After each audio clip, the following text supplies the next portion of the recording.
नमस्ते मित्रांनो, घरोघरी मातीच्या चुली या मालिकेच्या होणाऱ्या 8 आणि 9 ऑगस्टच्या भागामध्ये आपल्याला असं पाहायला मिळणार आहे की इकडे जानकी देवासमोर बसते आणि म्हणते, कुठे असेल देवा आई माझी, मला काहीतरी मार्ग दाखव, असं देवापुढे बसून ती रडत रडत बोलत असते। त्या क्षणी घराच्या दरवाजाची बेल वाजते आणि जानकी दरवाजा उघडते। त्यावेळेस तिथे असणारे 2 माणूस असं म्हणतात की हे गोडाऊनमधून काही पार्सल आलं आहे, हे ठेवा।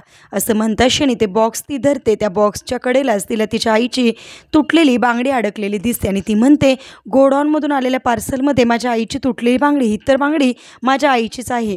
असं बोलून ती लगेचच गोडाऊनमध्ये धावत पळत जाते आणि तिथे गेल्या आई कुठे आहेस तू, आई कुठे आहेस तू, अशी हाक मारते आणि तिथेच लतासुद्धा असते। लतासुद्धा जोरजोरात हुंकार देण्याचा प्रयत्न करते आणि जोरजोरात धक्के बिक्के मारत ती आवाज करण्याचा प्रयत्न करते आणि खरोखर आता जानकीला तिची आई भेटते। जानकी आणि लताची म्हणजे स्माइलिकीची भेट होणार आणि त्या ऐश्वर्याला कशा बेड्यात ठोकणारे पाहणे सुद्धा इंटरेस्टिंग आहे।